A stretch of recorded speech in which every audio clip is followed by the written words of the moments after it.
Good evening and welcome to Super Sports Sunday. Well, the pressure is really starting to build for Ineos Team UK, who are fast running out of time to keep their America's Cup dream alive after another disappointing day on the water.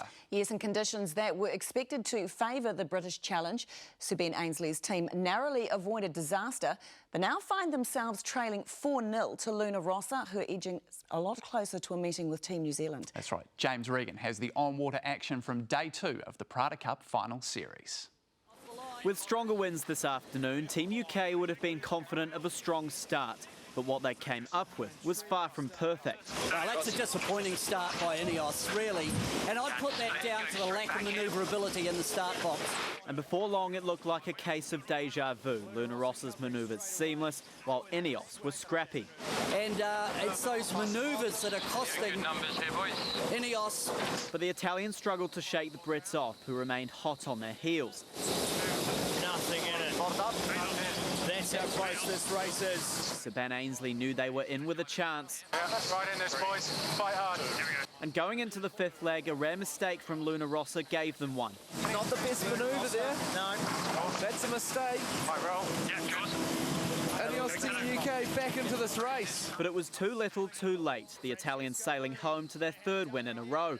And the second race was almost over for Team UK before it even began. Oh no! Big trouble! Big trouble for Ineos. The Brits sent flying into the air, setting them up for yet another slow start.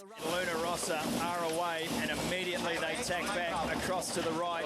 And once again, they were in command, opening up a major lead, leaving Ainsley's team no chance. These guys are getting absolutely rinsed with all of the manoeuvres required in this kind of match racing. Jimmy Spittle putting on another masterclass.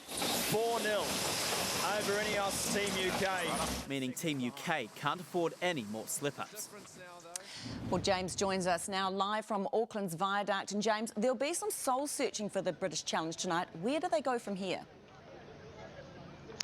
Yeah, that's right, Nikki. Sir Ben Ainsley will be asking some pretty tough questions of his team. They can't afford another slip-up if they're to save their America's Cup dream. For more analysis on today's racing, sailing legend Ken Reid joins me now. Ken, what's gone wrong for Team UK and what do they need to do to fix things? Stop making mistakes. You know, at this level, at this time during a regatta, you see the boats get better and better to almost to the point of perfection around the race course, and we're seeing that with the Italian group. And frankly, they're making some big mistakes on that British boat, and they're not going to make up for it at this stage. Stronger winds today, more favourable conditions for UK. Did you expect them to get at least one win?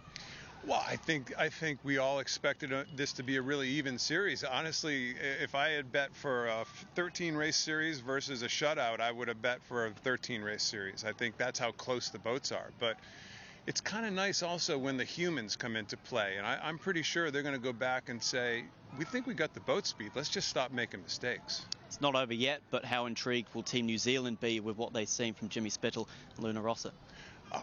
Listen, everybody has respect for each other, right? You have to have respect for each other, and they'll be analyzing. One interesting advantage that Team New Zealand has is they get to analyze the data that we're producing on the television show, and they get to look really hard at the speeds of these boats, the angles, the VMGs, these crazy numbers versus what they're doing. So they got a nice little advantage. They're going to know what they're up against, but I'm guessing that they really respect what they see on the water right now. Absolutely, Ken. Thank you so much for your time. So, Nikki, plenty to do for Sir Ben Ainsley and Team UK. They won't have long to fix any of their issues. Racing restarts on Wednesday. James, thank you.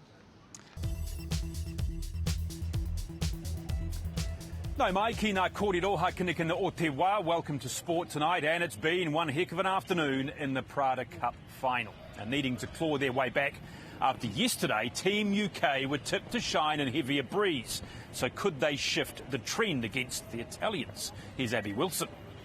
Team UK needed a flying start, but not like this. Oh no! Big trouble for Ineos. A capsize at this point would have been game over. But But somehow the Brits avoided disaster. They looked like they were gone. They made it across the start line in one piece, but that was probably the only positive. The Italians calling the shots for the second race of the day. It's simple sailing. They can look behind them, they can cover every move. Team UK struggling with every one of their moves, even copping a boundary penalty with a messy tack. Yeah, having a shocker. They are really struggling. Their grinders looked like they were doing it tough too. Watching Luna Rossa gracefully slip away can't have helped. The Italians looked slick and in control all day, and they were never put under pressure. They are 3 races away now from taking on Emirates Team New Zealand. The challenger of record may be 4-0 up, but they're definitely not getting ahead of themselves. Not too many high fives, boys. Nice and cool, boys.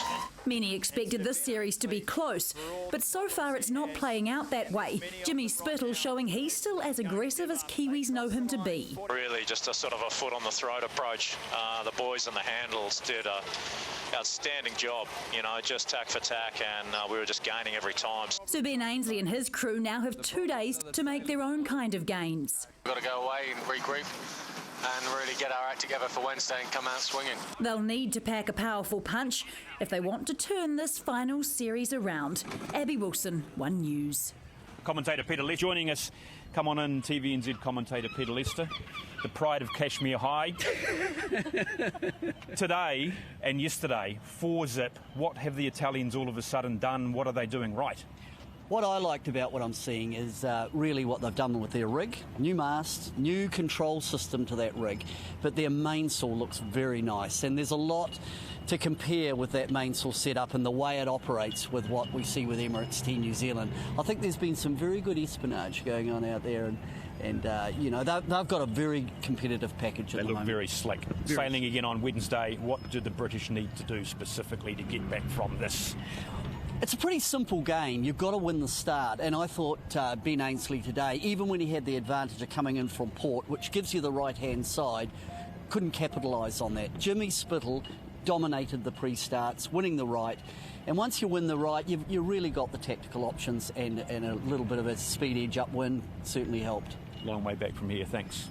Peter Lester with us here beside the Luna